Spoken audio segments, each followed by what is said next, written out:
Hello YouTube fans, here again, and I figure why not do this one, Emmanuelle 2. Now in the USA it was actually its own film, it was actually called, remember right there, Gwywand, Emmanuelle Toys of a Woman, but in other countries it was called Emmanuelle 2. I always remember the US trailer originally where Sylvester Tistel presented it as Emmanuelle. Now, because of the success of the original, she decided to, 1 year after, to do the second one. And I always remember the song in it, which Sylvester Tittle sang in her own language, as well as other languages. And in the UK, it was called For You, my love is all to do, la la la, Mammacello, Mammacello. And I'm not going to do the rest. But I always remember the opening where she goes on a boat to go to the ship. I think right in this one it's in Hong Kong. The bit where she pulls the skirt down to she's idea she's not wearing any underwear. In this one, just like the original, it's very warm. There's a bit of lesbian scenes, there's other scenes in it, and this has to be the most warmest one out of most of the Mammacello films at the time. So at the time, there was mostly one of the border censors was very strict on one scene where Mammacello's looking at a dirty cartoon. And because it was traffic and it was hardcore, some of it was, as well as a few warranty scenes. Have to say now, you can see it in its chat. And if I do remember right there, this is the one where Mammacello, if you ever remember a famous photo where she's naked, she has pins on her breasts, pins on her lip, and junior eyelashes. This is the one. And I've got to admit, I do actually like the music in this one. That's right, I do actually like the music in this one. Very taxing bit of music.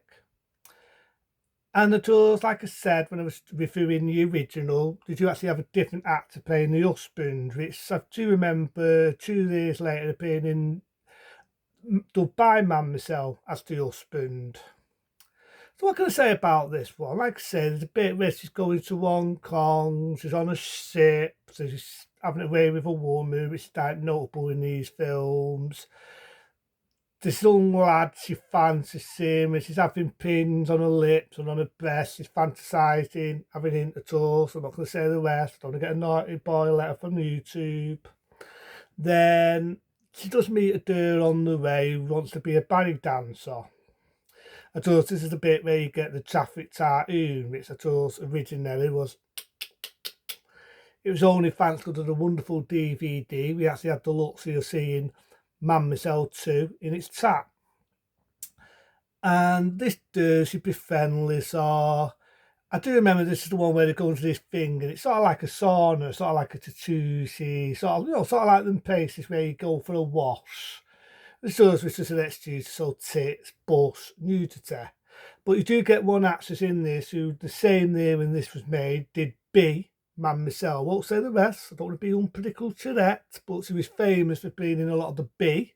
When I say the word B, Mammacello. She actually makes a cameo in this, and because she's so pretty and very nice to look at, like I say, same there, they had it in B, Mammacello, and the rest is history. So as the film goes on, she goes to this place. This is very sexist and openistic, but don't forget, Mammacello 2. I'm not offending it, but for its time, it was a different era. It was a different time. Like I said, there's a bit where this guy's hurt himself. He's got loads of tattoos, tattoo head to toe. I mean, loads of tattoos. Not a lot of women find it desirable. So Mammacello gets turned on. Again, an excuse for bonking. But the one scene that has to really stick out, she goes to this nightclub. And you got the idea it's like a sex nightclub. And the lad who she fancies, she fucks him off, not in a sexual way. She goes in to get lost because she finds out he's a bit of a dick. And you got the idea she's had let's just say she has an exciting time with 2 guys. I'm not going to put the rest in detail. I was quite surprised actually how warranty that scene was. There's a bit where she's doing it with her husband. That's like the music.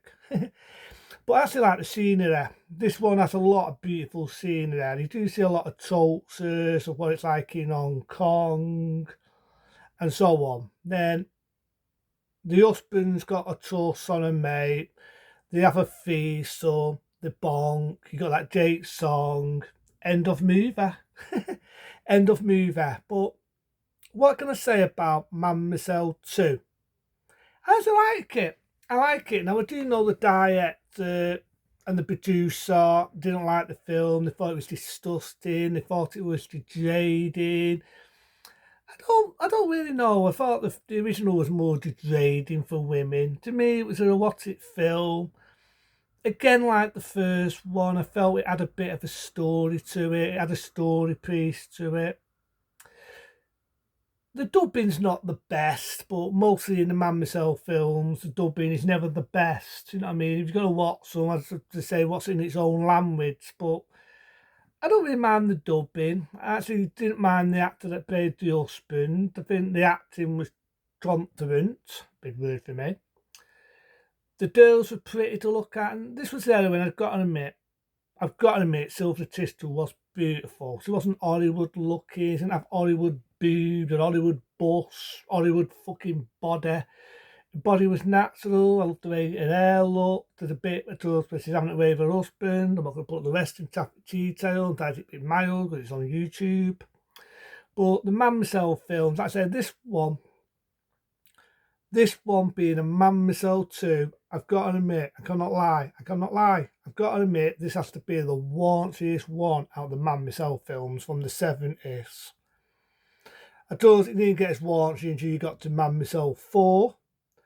We all know the fifth one, there was two edited versions, as well as the fourth one, where it was a bit of hardcore, same as the fifth, same as the sixth. I do know the original B Emmanuelle that did a harder version, as well as a softer version.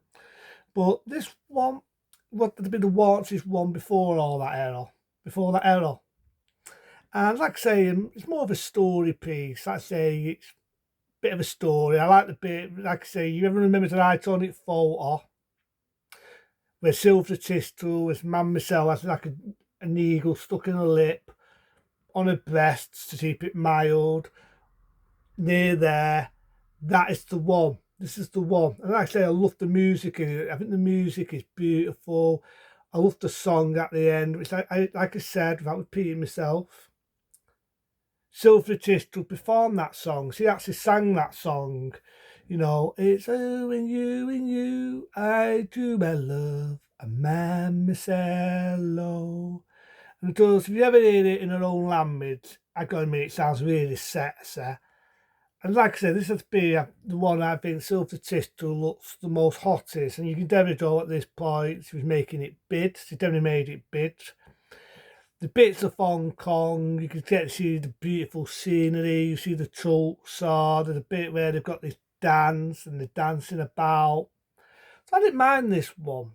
I didn't mind it. To me, Dub by Man myself, I think, was a bit of a letdown, but I'll get to that when I get to it. But this one, for what it was, I didn't mind it. So for that, I'll give it a 3-star rating. That's a soccer honor for an erotic film, but this, I felt, had a good story.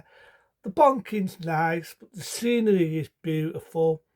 It's a good film for an erotic film. It's definitely a classic. You know, that sounds mad for an erotic film. But that's Sylvia Tisdale in the second outing in Emmanuelle 2, or in the US, Emmanuelle Toys of a Woman. But into them, be smart, be safe. See you later.